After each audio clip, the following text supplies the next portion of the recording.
El músculo liso, en general, se presenta en forma de haces o láminas de células fusiformes alargadas con finos extremos.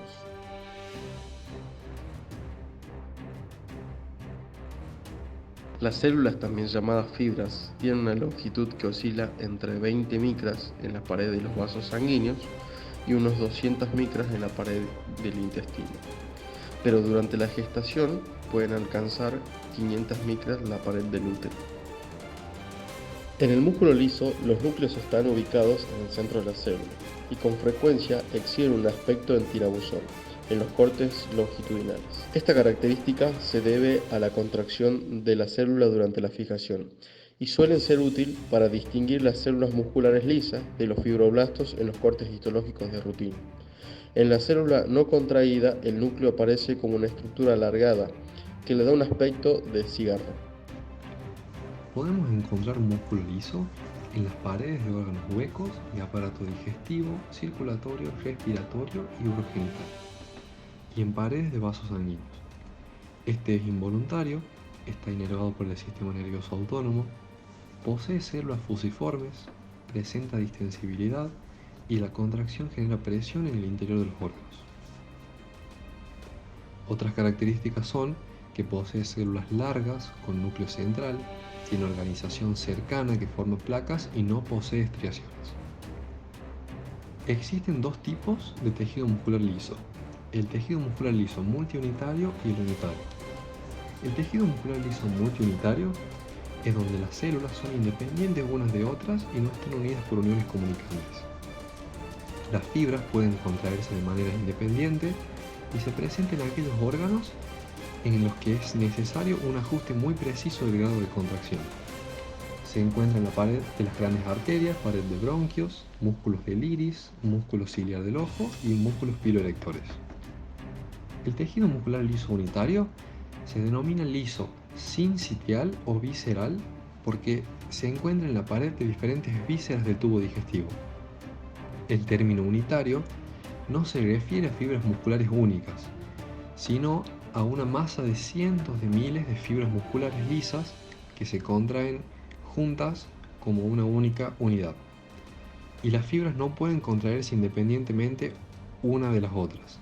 Su excitación se transmite de una célula a las próximas a través de las uniones comunicantes. Y por este motivo, todas las células musculares de la unidad motora se contraen y relajan en conjunto. Esta se encuentra en la pared del estómago, intestino, útero y vejiga urinaria. Bueno, voy a hablar un poco de lo que serían los componentes del aparato contráctil en las células musculares lisas. En primer lugar tenemos los cuerpos densos. Son una especie de conglomerado o cúmulo de alfa-actinina que lo que permiten es fijar o anclar a los filamentos de actina. También tiene tropomiosina, dos proteínas, caldesmona y calponina, que son proteínas dependientes de calcio. Estas proteínas inhiben la interacción de actina-miosina.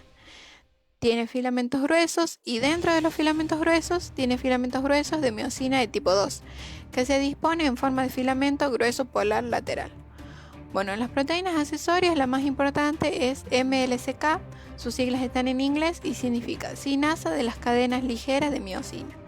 Es en esta proteína donde se encuentra el inicio de la contracción muscular. Por último tenemos los filamentos medios, que también se fijan a los cuerpos densos. Estos filamentos tienen más que ver con el mantenimiento de las organelas en el citoplasma. Respecto a la función de las células musculares lisas, estas tienen la capacidad de mantener una contracción prolongada en el tiempo. Eso se llama estado trabado. Esto pasa porque las cabezas de miosina en las células musculares lisas tienen una actividad ATPasa muy baja por el hecho de que la velocidad de contracción es lenta y no se fatiga la célula. O sea, la alternancia entre contraído y relajado es lenta. Eso permite que la célula se mantenga contraída por una larga cantidad de tiempo. El músculo liso es involuntario. Depende en su mayoría del sistema nervioso autónomo, como por ejemplo el músculo circular del iris que contrae la pupila.